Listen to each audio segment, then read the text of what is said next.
Stop recording button. I think this Double setup tap to activate. will work fine. Hopefully. Okay, hello everyone.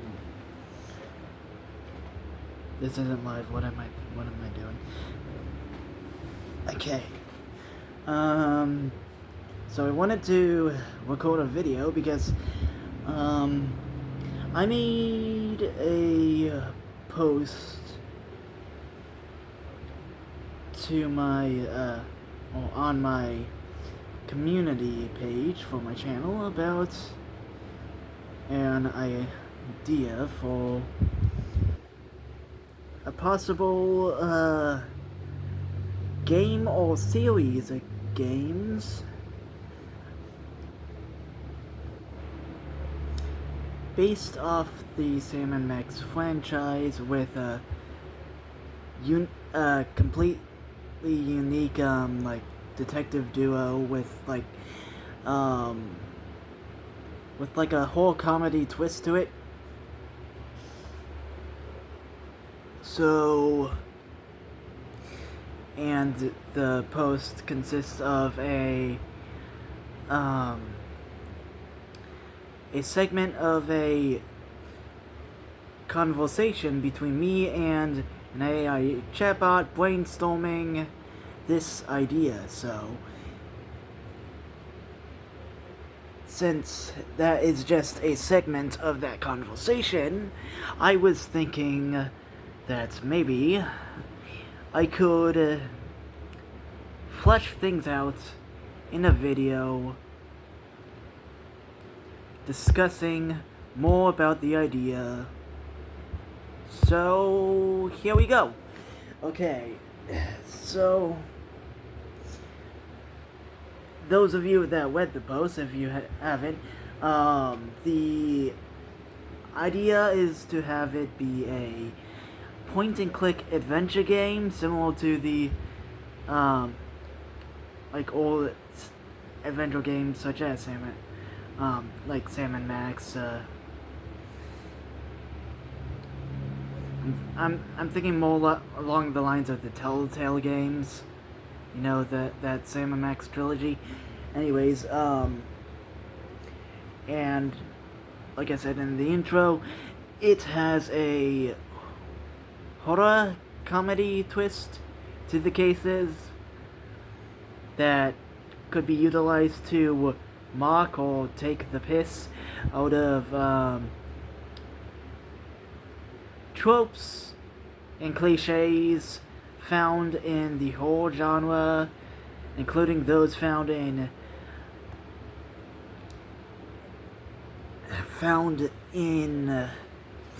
film, television, and video games. So, and it will most likely be episodic because the Sam & Max trilogy of games by Telltale is episodic.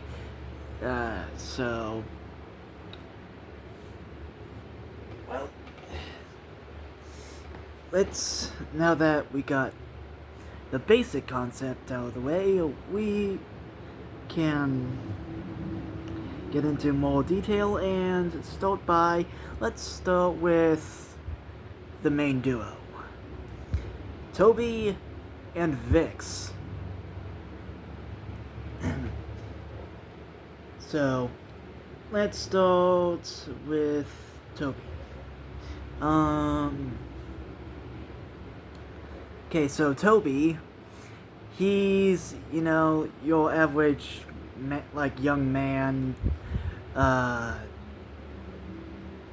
detective film noir type guy, sorta. He's the Sam of the duo. He's inspired by Sam, and he's young man, fair skin,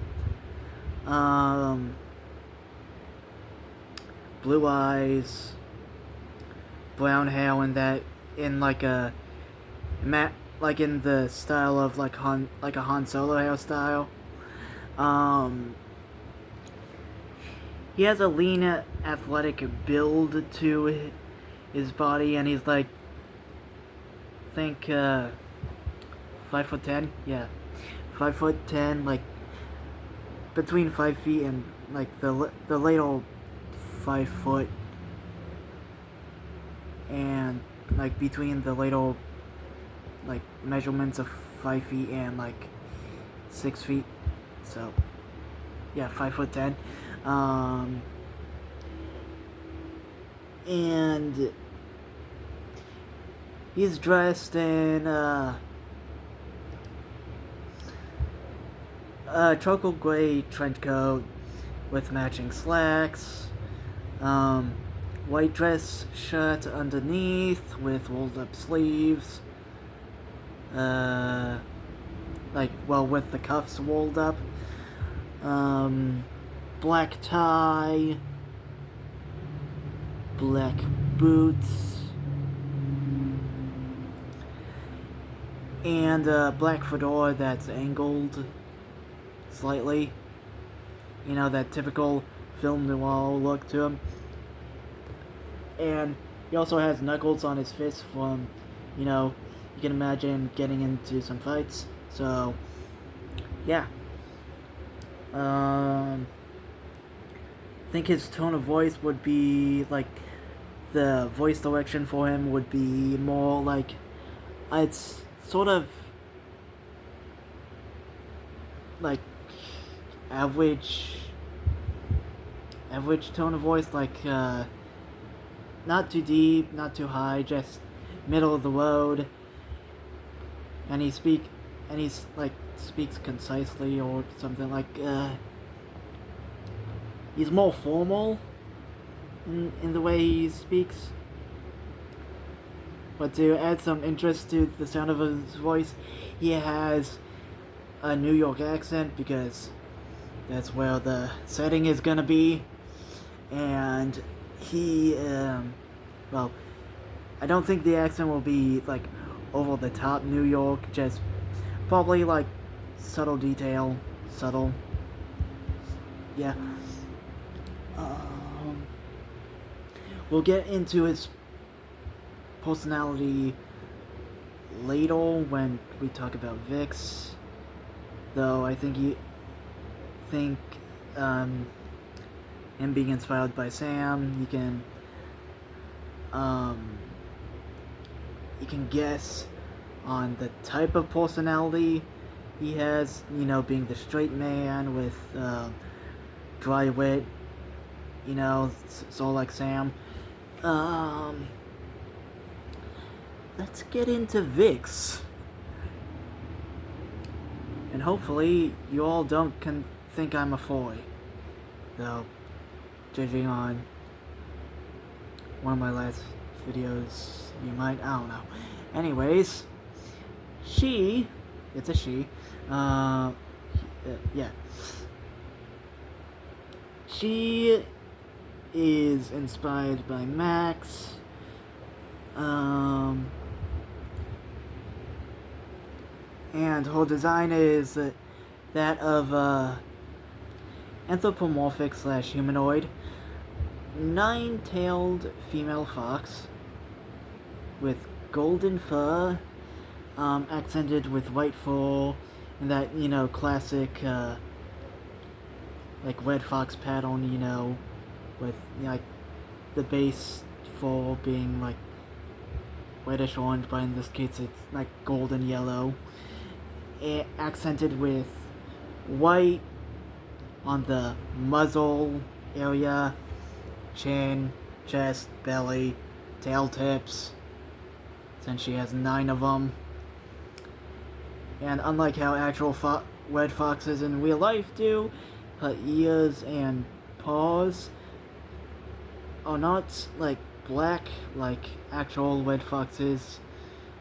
They are white because I think that looks better. Though I have not actually designed. It's just like descriptions of what she looks like. She's has emerald green eyes, you know, fox eyes, with the narrow slit like pupils that foxes do, and she's about 4 feet tall. Have that classic hourglass shape to her body, and since she's a cartoon animal, pretty much, she wears no clothes. Though that's also maybe a hint to her personality, since she's the wild card of the duo. She, like Max, her personality is chaotic and energetic, bordering psychotic. If you played the Sam and Max games, if you know about Sam and Max, you know how Max is with gratuitous violence. Yeah, she can get that way sometimes. Vix can.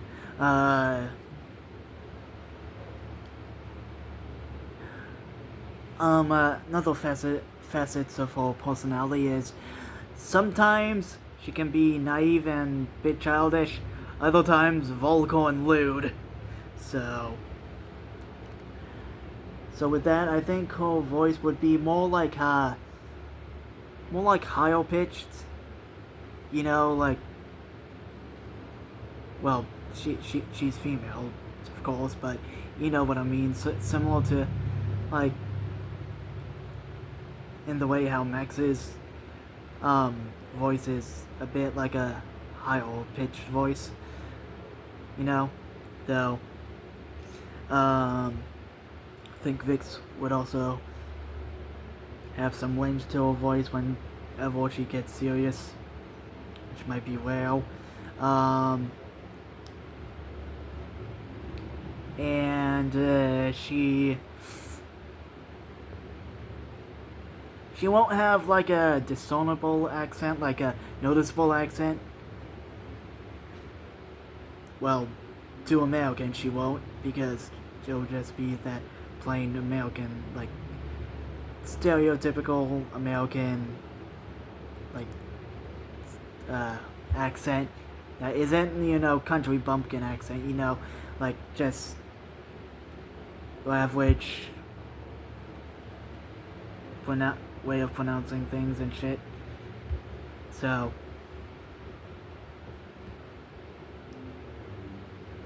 yeah, I think that provides a great counterbalance. And like so since we know what Vix's personality would be like, you can imagine Toby, his personality would be tailored to complement Vix's personality.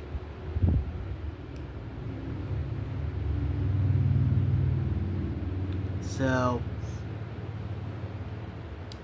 yeah. So so the setting is in New York, similar to the Sam and Max games. But when I was discussing the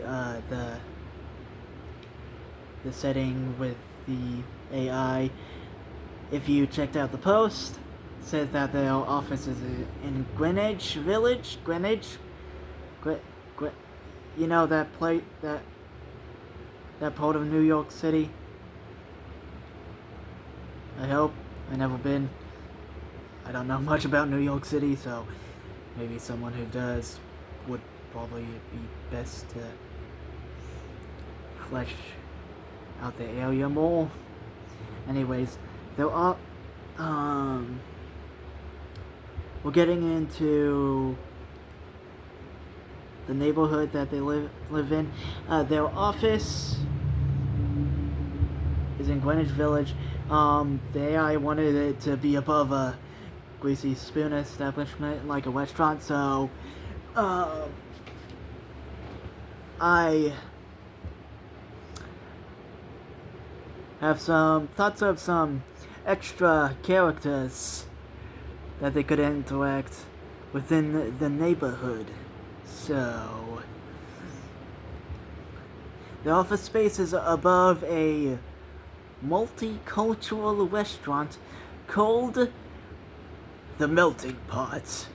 It is owned by an Italian man named Antonio. The waiter is a Hispanic man named Carlos. And the chef is a French guy named Jacques, whose flamboyant personality may be an indicator or may have contributed to some rumors about him possibly being gay.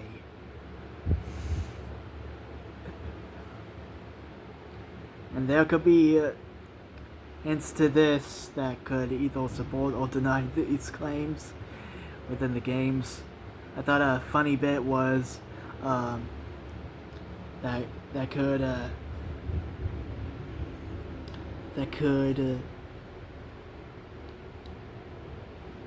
hint to him being homosexual is him trying to flirt with Toby in a subtle way. And if Team Fullstall ever, for some reason, decides to try out this idea, try to make it, I know the perfect one to play Jacques. It's Scott at Kaiser Neko. Wouldn't be the first time he played Frenchman, so so yeah.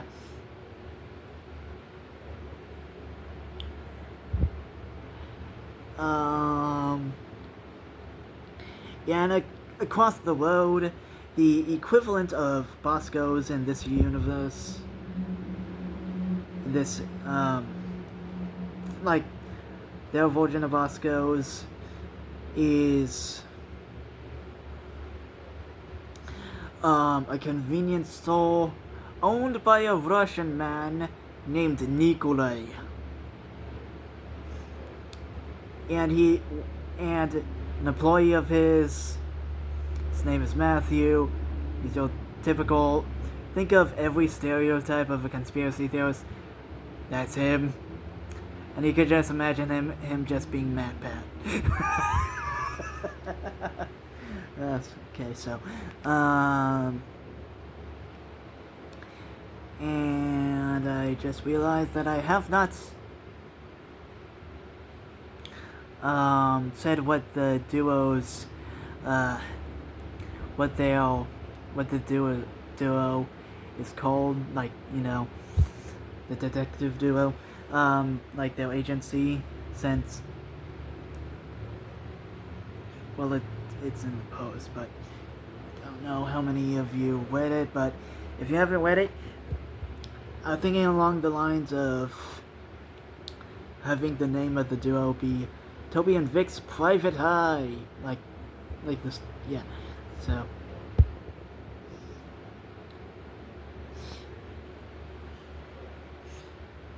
Okay, anyways, back to the, neighborhood,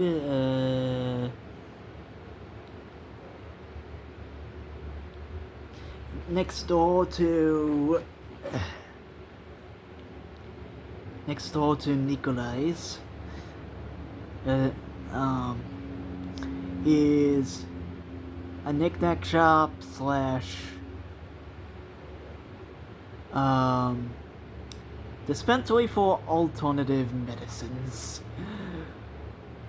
If you are in Ohio, probably know about the legalization of recreational marijuana, so you can imagine that's a dispensary for that. And granted, this will be a mature, like a geared towards mature audiences, so yeah. So it's a dispensary not just of weed, but of stuff like magic mushrooms. And it is owned by a Native American guy. I haven't thought of a name. The AI thought of a good name, but I forgot, so I don't really want to have to backtrack through through the conversation that I had with it to find that out. So, if you have a good idea for what it could be called, let me know in the comments. And one of his employees is a young African American man named Antoine. Oh, not Antoine. Andre. So, yeah. And also in the neighborhood, there's the local place of worship. It's like a combination of a church, mosque, and synagogue all in one. That ought to be fun. So, and a main ally to Toby and Vix's pursuits of solving their paranormal cases is a rabbi who spends most of his time at the place.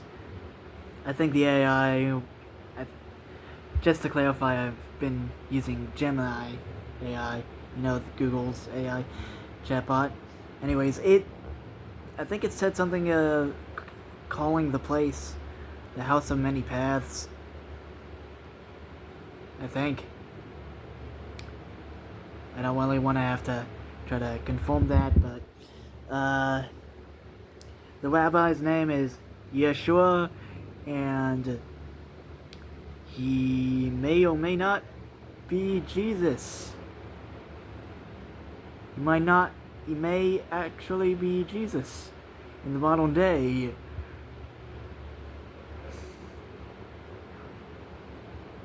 So, that ought to be fun. And we can get into more characters around those places later. Another place that might be a couple blocks away would be a Walmart shopping center called Olympus Mart, run by the Greek gods themselves. And a constant pain in Nikolai's side, because I can see the fluorescent lights even from several blocks away from his shop windows. And there might be a bit more frustration with the owners of the store than just being a competitor to Nikolai's convenience. Like, convenience place, convenience store. So, we'll talk about that later. I think a great shop, great setting to implement. Moving outward from Greenwich Village to Chinatown, there'll be an antique shop owned by an elderly Chinese man named Ron.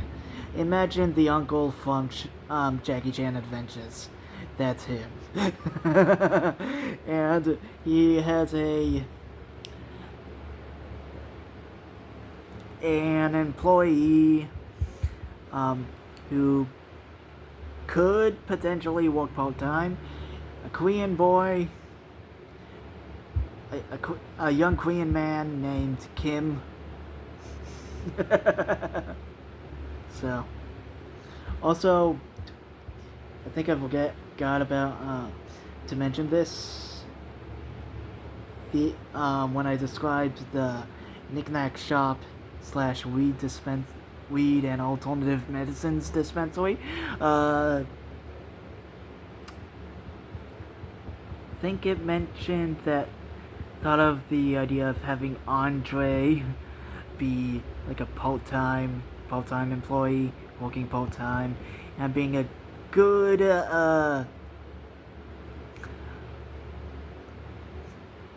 being a good informant for the duo on possible criminal underbellies that you could hear, like gossip from the streets, you know. Anyways,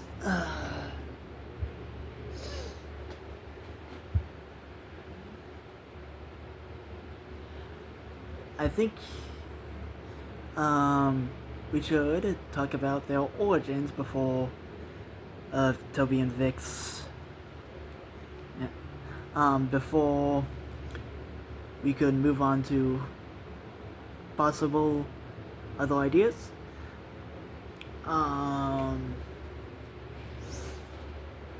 Okay, so Tobias Turner, most people call him Toby, was skeptical of anything supernatural. He didn't even believe the absurd claims of a math teacher of one of his relatives. The claims that said relative had something known as fairy godparents. Wink. If anyways, fairy godparents. Reference out of the way. That skepticism could be attributed to him possibly going into detective work.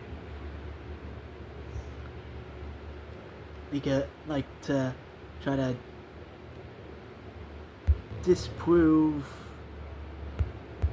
such claims, and also he's, your typical guy who wants to see the bottom of every mystery,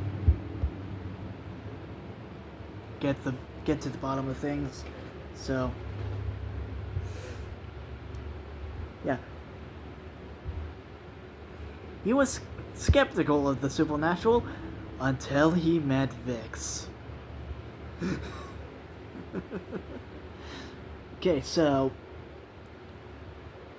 I'm thinking the first case, not necessarily, doesn't necessarily have to be the first case of the game. Could just be like a little background information, like their actual first case. Okay, so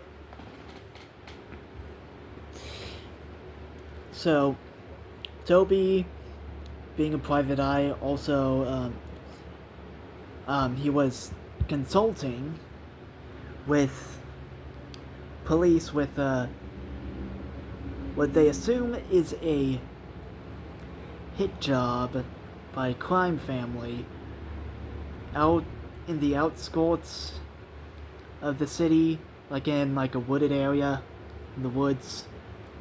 Like, though the calling card of the possible crime family that did the job matched the Mancini family.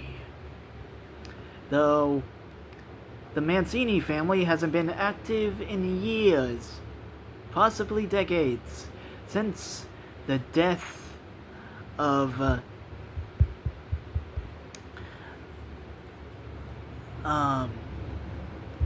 the last member of the Mancini family, Butch Mancini, back in 1989, Christmas time. So,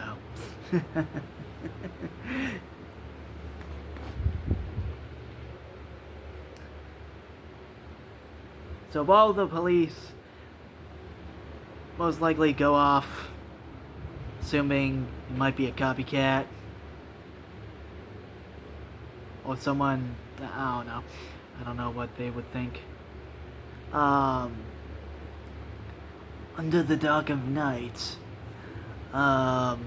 Toby decides to try to look for some more clues to determine who might have actually did the hit job, because yeah.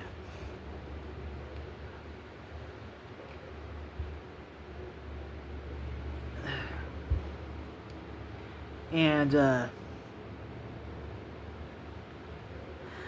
when he was looking around for clues, he noticed a figure behind the trees, possibly watching him. And of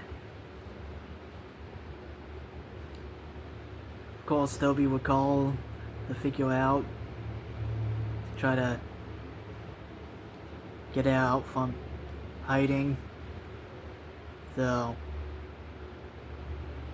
there was no response, and he only saw the figure for a second before dipping back behind the trees.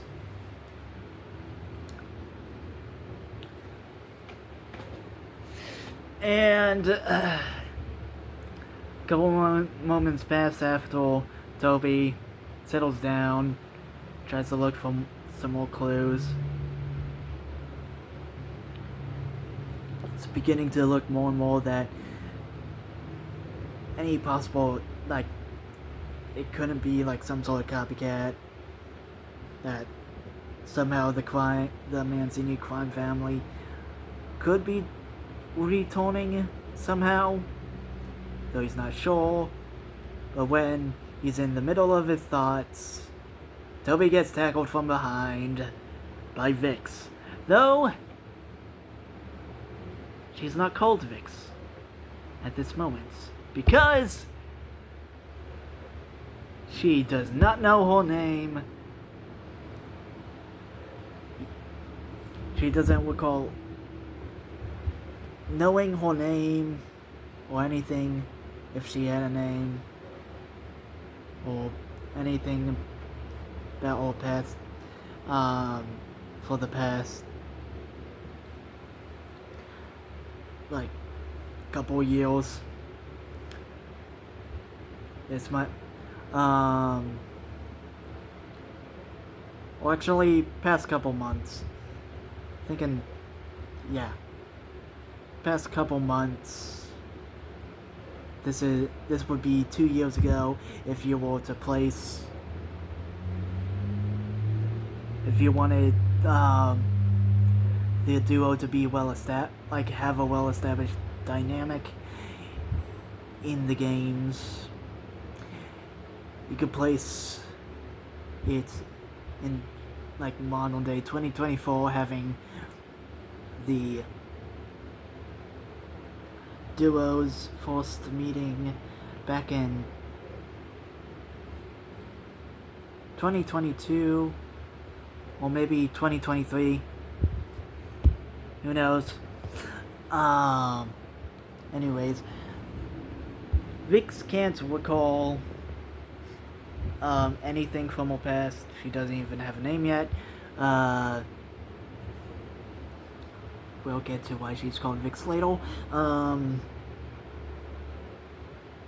in a bit. So the earliest thing she can remember is a fuzzy memory, possibly a dream, about a stone breaking in half, and her waking up in the middle of a forest.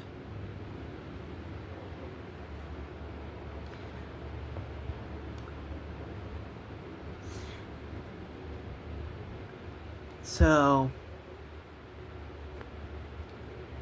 She then, after sneaking onto a plane, and after landing, she made her way from the west coast of America to the outskirts of New York City. So, yeah, seeing what Toby was doing and getting intrigued about his whole detective shtick, she begs to join him. He accepts, grudgingly, like reluctantly. Yeah. And since they're gonna be working together, at least for this case, though we all know that they'll stick together after this case. That she needs a name, so since Vix is a female fox, Toby calls her Vix, short for Vixen, which she is. So,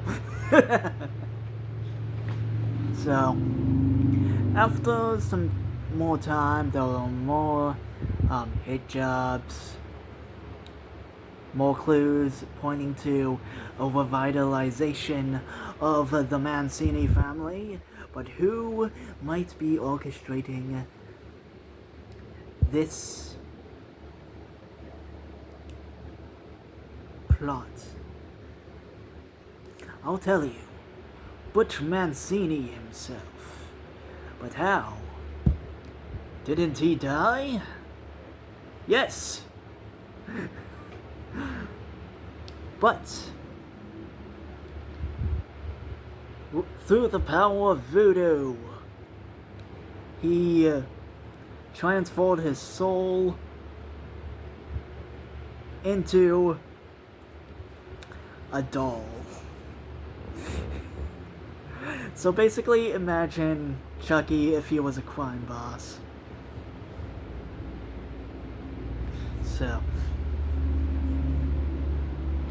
So during the confrontation between Butch Mancini and Toby and Vix, his plans are put to an end by Vix blowing his head off with a pistol. Most likely a Glock. And since during the first case they got to warm up to each other, Toby decides to have Vix be his permanent partner in crime fighting. And they start up Toby and Vix Private Eye. Okay, so going from here,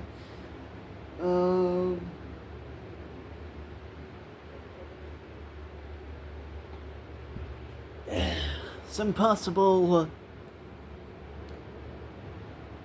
threads that could be like some more possible ideas for some cases.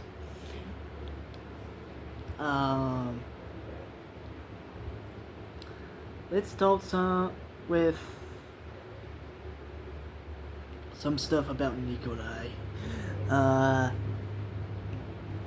He is Russian, and remember when I told you that we'll get back to possible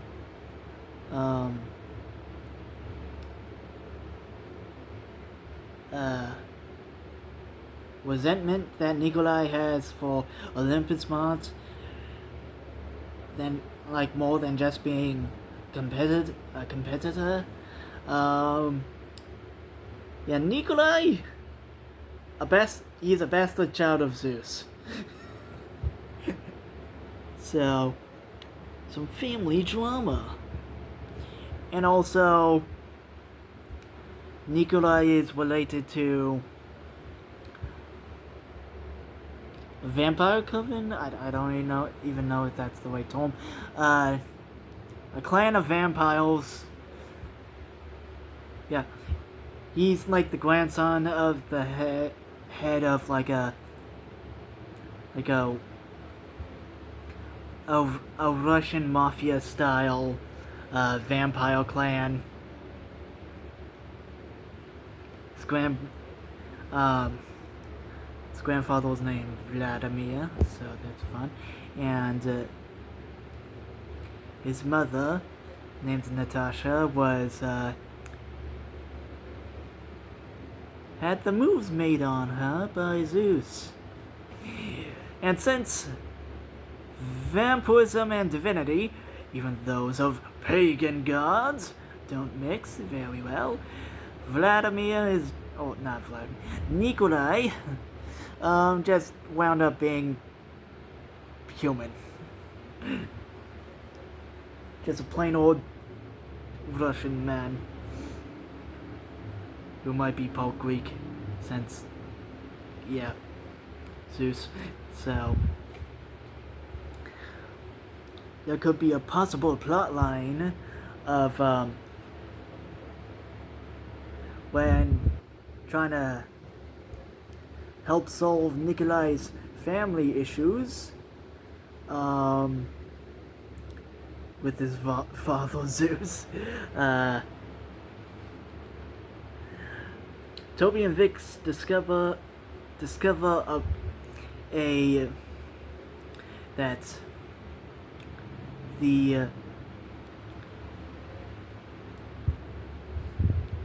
that the whole vampire mafia has moved to America, and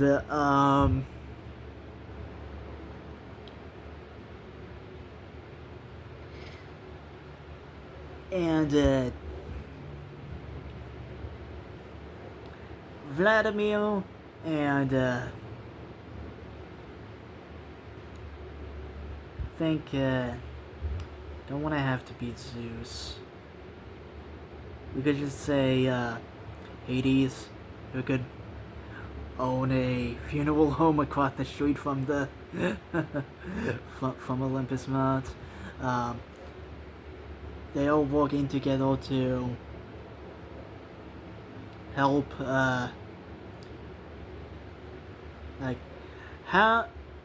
have the Vladimir's vampire gang take influence, like have some significant influence in New York City.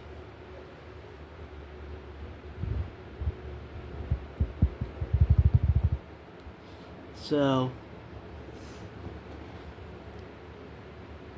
that could be interesting, and this could have been going on for years, ever since like the passing of Butch Mancini.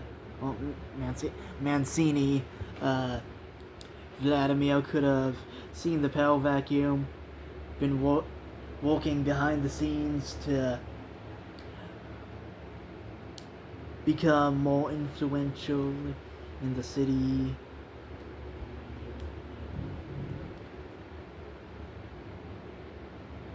And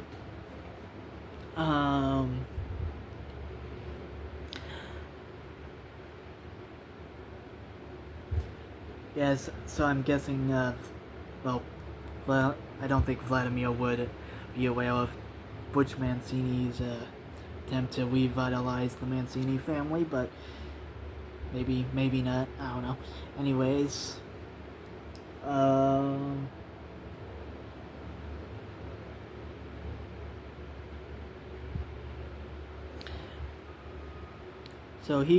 so Vladimir could obviously be stopped, possibly by I don't know. There's a variety of ways. Stake to the heart.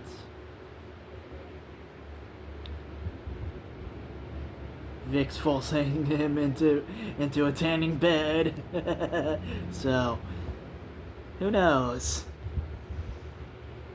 Anyways, now that we have fleshed out Nikolai's expanded backstory, a relative of Nikolai, like a cousin, not half brother, a cousin of his,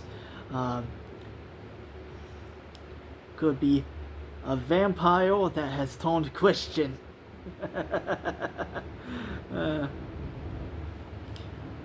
And he's an Indian, like like a poo, or you know what I'm trying to get at. So the story behind that could be Nikolai's aunt could have fallen in love with a telemarketer. Both vampires and telemarketers.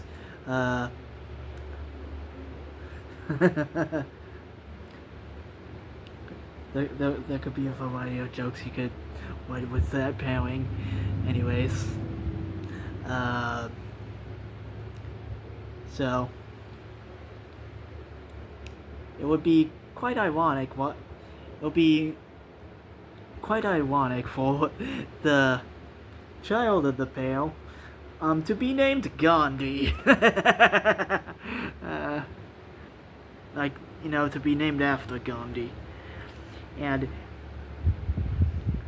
since Gandhi is now a Christian vampire, he is now immune to any divine,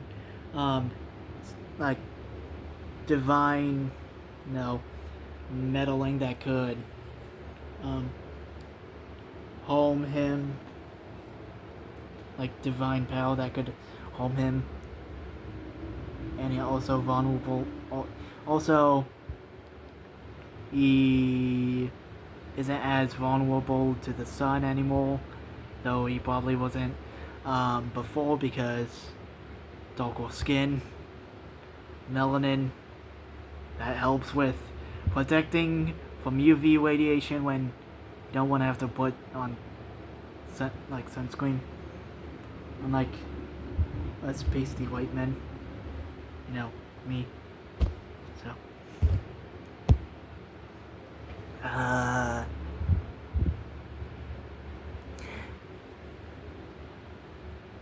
also, Gandhi doesn't need to drink blood anymore, because the only blood he shall suck is that of the lords. That probably sounds wrong, but so some other colorful characters that could pop up.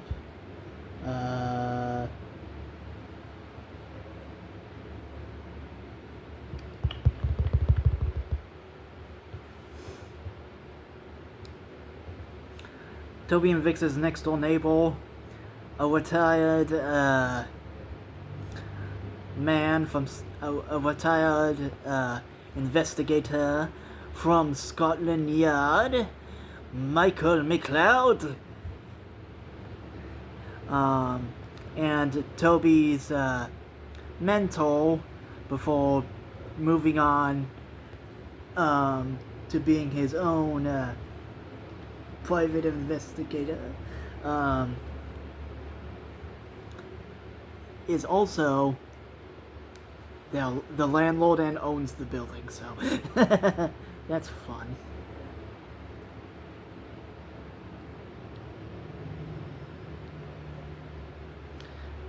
Also, some upstairs neighbors to Toby and Vix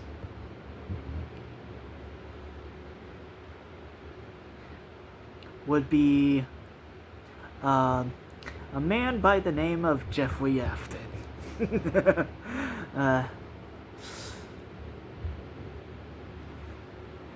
Imagine him like the Super Bowl. Super Bowl?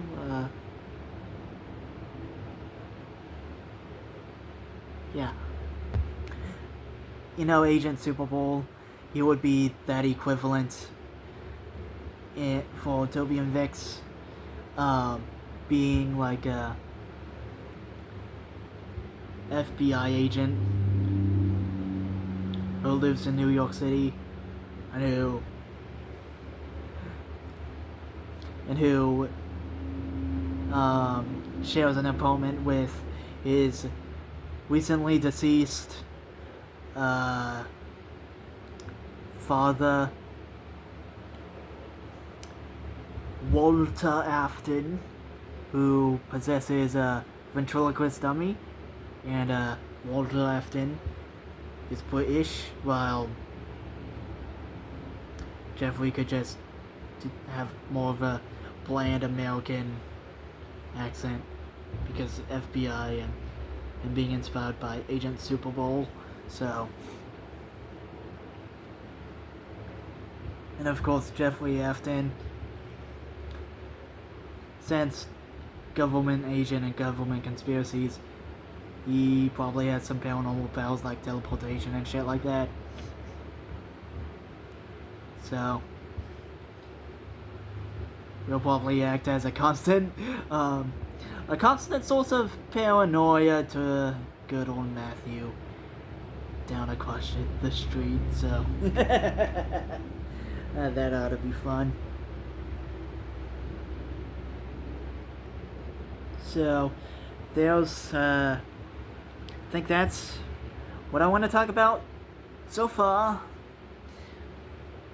If you have any questions, you could either, well, just post them, or just, like,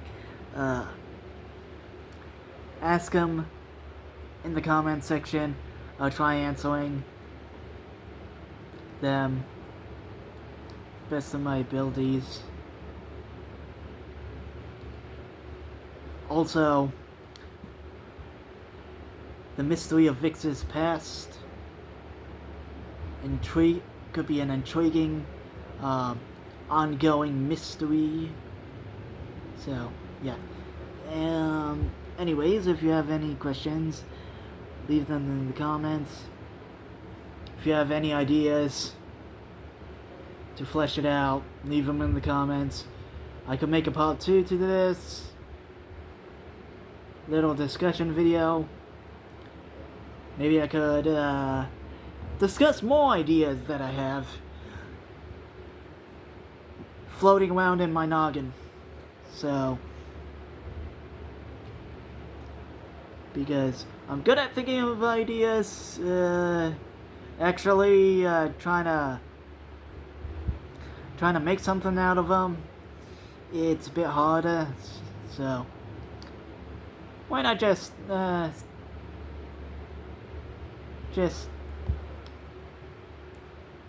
shout into the void and hope someone gets inspired and possibly wants to try to actually make something out of my ideas. Who knows? Well, thanks for watching. Like and subscribe. Leave a comment. And goodbye. Now I will hit Pause.